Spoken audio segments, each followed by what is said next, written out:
السلام علیکم۔ جو شخص اپنی زندگی کی نمازیں قضا کرنا چاہتا ہو، قضا کی ادا کرنا چاہے، یعنی زندگی میں بہت ساری نمازیں قضا ہوئی ہو، اس کو ادا کرنا چاہتا ہو، یعنی نمازیں چھٹی ہوئی نمازیں قضا کرنا چاہتا ہو، تو وہ آدمی اپنی زندگی کی روزانہ کے اعتبار سے 6 نمازیں قضا کرے: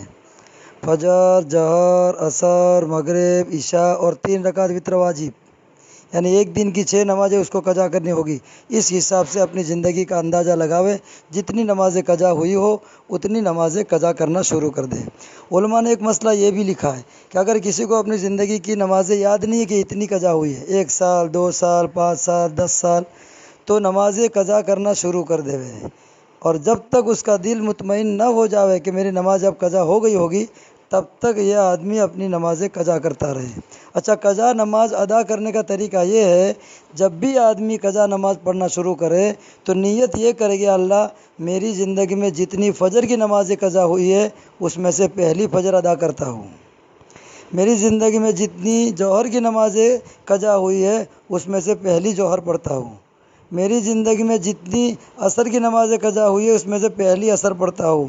میری زندگی میں جتنی مغرب کی نماز قضا ہوئی ہے اس میں سے پہلی مغرب پڑھتا ہوں، میری زندگی کی جتنی عشاء کی نماز قضا ہوئی ہے اس کی پہلی عشاء کی نماز قضا کرتا ہوں، میری زندگی میں جتنی عشاء کی وتر واجب قضا ہوئی ہے اس میں سے پہلی وتر واجب قضا نماز پڑھتا ہوں۔ اس نیت سے ادا کرتا رہے۔ اور دوسری بات کہ مرحوم کے مال میں، کہ آدمی قضا بہت ساری نمازیں باقی تھی اور دنیا سے چلا گیا، اب اس کے وارثین جو ہے، اس کے ورثہ جو ہے، اس کی اولاد جو ہے، اس کی اولاد سب سے پہلے اس کا یہ قرض ادا کرنے کی فکر کرے،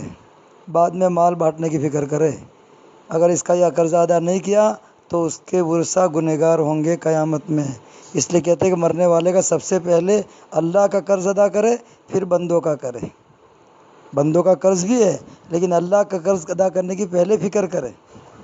پھر اپنے مال بچے ہوئے اس میں سے بندوں کا قرض بھی ادا کرے اور اس کی وراثت بھی اپنے میں تقسیم کرے۔ تو میت کے نمازیں تو ادا ہوگی نہیں، اب اس کا فدیہ ادا ہوگا۔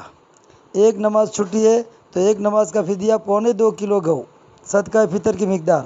ایک روزہ قضا ہوا ہے تو ایک روزے کا وہی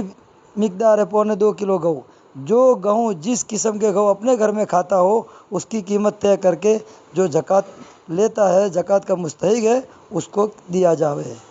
تاکہ اس کی نماز کا فدیہ بھی ادا ہو جاوے، روزوں کا فدیہ بھی ادا ہو جائے۔ یہ بھی اگر یاد نہیں ہے کہ مرنے والے کی کتنی نمازیں قضا ہوئی ہے یا کتنے روزے اس کے چھٹے ہیں، تو اس کا بھی ایک اندازہ اس کے قریبی رشتہ دار جو ہر وقت اس کے پاس میں رہتا ہو اس سے اندازہ لگا کر اس کو ادا کیا جائے۔ باقی اللہ کے حوالے چھوڑ دیں، اللہ بڑے معاف کرنے والے ہیں۔ اللہ عمل کی توفیق عطا فرماوے،